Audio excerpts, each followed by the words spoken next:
બનાસકાંઠામાં પ્રજાસત્તાક પર્વની ઉજવણી વચ્ચે ભાજપના પ્રદેશ મંત્રી નૌકાબેન પ્રજાપતિએ વિવાદાસ્પદ નિવેદન આપ્યું હતું, જેમાં તેમણે અનામતને માથાનો દુખાવો ગણાવ્યું હતું. તેમના નિવેદનને લઈને હાલ જિલ્લાનું રાજકારણ ખૂબ ગરમાયું છે. વિપક્ષના નેતા ભાજપનો વિરોધ કરી રહ્યા છે, ત્યારે ભાજપના પ્રવક્તા જયરાજસિંહ પરમાર દ્વારા નૌકાબેનના નિવેદનને લઈને પ્રતિક્રિયા સામે આવી છે. નૌકાબેન પ્રજાપતિના અનામત માથાનો દુખાવોના મુદ્દે પ્રદેશ ભાજપ પ્રવક્તા જયરાજસિંહનું નિવેદન સામે આવ્યું છે. બનાસકાંઠાના મોડિયા ગામે શાળાની સુવર્ણ જયંતિ મહોત્સવના કાર્યક્રમમાં તેમણે આ અંગે નિવેદન આપતા કહ્યું હતું કે નૌકાબેન પ્રજાપતિનું નિવેદન તેમના વ્યક્તિગત વિચાર હોઈ શકે છે. નૌકાબેન પ્રજાપતિ ખુદ ઓબીસી સમાજમાંથી આવે છે, તેમને પણ અનામતનો લાભ મળે છે. આ સાથે કોંગ્રેસ પર પ્રહાર કરતા કહ્યું કે કોંગ્રેસના આગેવાનો બંધારણ બદલી દેશે તેવી વાતો કરી અને જનતાને ગેરમાર્ગે દોરે છે. કોંગ્રેસ જાતિવાદ ફેલાવે છે.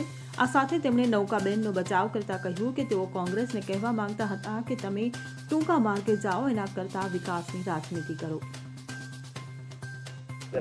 અનામત માથાનો દુખાવો છે.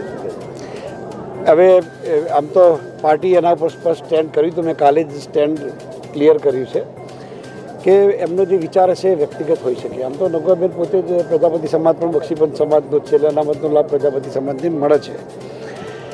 પણ એક વાત ચોક્કસ છે કે આદરણીય પ્રધાનમંત્રીશ્રીએ બહુ સ્પષ્ટતા સાથે હું બે વાત આપના માધ્યમથી કહું છું કે જ્યાં સુધી મોદી સાહેબે પોતે કહ્યું છે કે જ્યાં સુધી હું જીવું છું ત્યાં સુધી આ બંધારણીય વ્યવસ્થાને ઊની આંચ આવવાની નથી.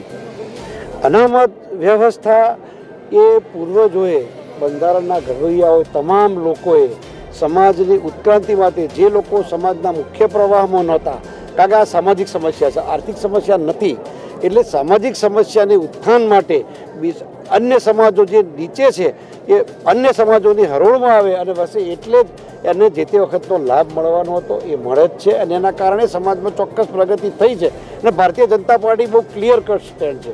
હું આપને એક વાત કહું કે ઇન્દિરા શાહની વર્સિસ ભારત સરકારનો જે કેસ હતો એમાં 50%નું જે અનામતની મહત્તમ મર્યાદા છે, કેપિંગ છે, એ કેપિંગ તોડવાનું તો છે જ નહીં અને અસર તો થવાની નથી. પણ એક વાત, કોંગ્રેસના આગેવાનો વારે ઘડીએ બંધારણ બદલી દેશે, બંધારણ બદલી દેશે એની વાતો કરી અને જનતાને ગેરમાર્ગે દોરી છે. અનામતની વાત પોતે જ જાતિવાદ ફેલાવે તો ચાલે, એ ધર્માંત કરે તો ચાલે, પણ બાકી લોકોને ઉશ્કેરી અને પોતાના મતનું તરફાણું કરે. પણ ભારતીય જનતા પાર્ટી હંમેશા વિકાસની રાજનીતિથી જ આગળ વધવા માગે છે.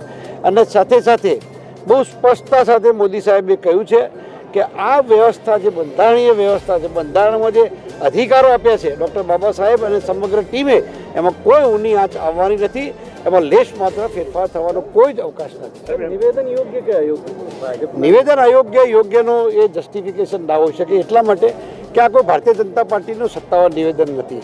એટલે કદાચ એમને કયા સંદર્ભમાં કહ્યું છે એ તો હવે નૌકાબેનને પૂછો તો ખબર. પરંતુ એમનું કહેવું છે વોટ બેંક સાચવવા માટે આ કરવાનું, સામેવાળા કરતા હશે એમનો આખું. તમે આખી કદાચ કોઈ ટુકડો ચલાવો તો બરાબર છે, મેં તો એમની આખી સ્પીચ સાંભળી છે અને હું પ્રવક્તા છું એટલે કહું છું આપને કે એમને જે સંદર્ભ કયો છે એ છે કે તમે ટૂંકા માર્ગે જાઓ, એના કરતાં વિકાસની રાજનીતિ કરો, વિકાસ કરો. અને બીજું કહું કે બધી જગ્યાએ સરકાર નથી પહોંચતી. સરકારના જે પોતાના ભાગે જે ભાર આવે છે એ સમાજની અંદર સહકાર થકી, એટલે આવા જવા શ્રેષ્ઠીઓ થકી, જૈન શ્રેષ્ઠીઓ થકી, દાતાઓ થકી જે કામ સરકારે કરવાનું છે એ દાતાઓ થકી પણ ચાલે જ છે. એટલે વ્યક્તિગત રીતે કોઈ પોતાની છબી ચમકાવવા માટેની કોઈ વાત કરતા હોય તો એ વિપક્ષવાળાને એમનો મુબારક છે.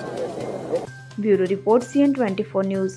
હવે જુઓ દેશ દુનિયાની તમામ ખબરો તમારી આંગળીના ટેરવે. ઉઠાવો મોબાઈલ અને Google Play Store પરથી ડાઉનલોડ કરો અમારી CN24 ન્યૂઝ મોબાઈલ એપ.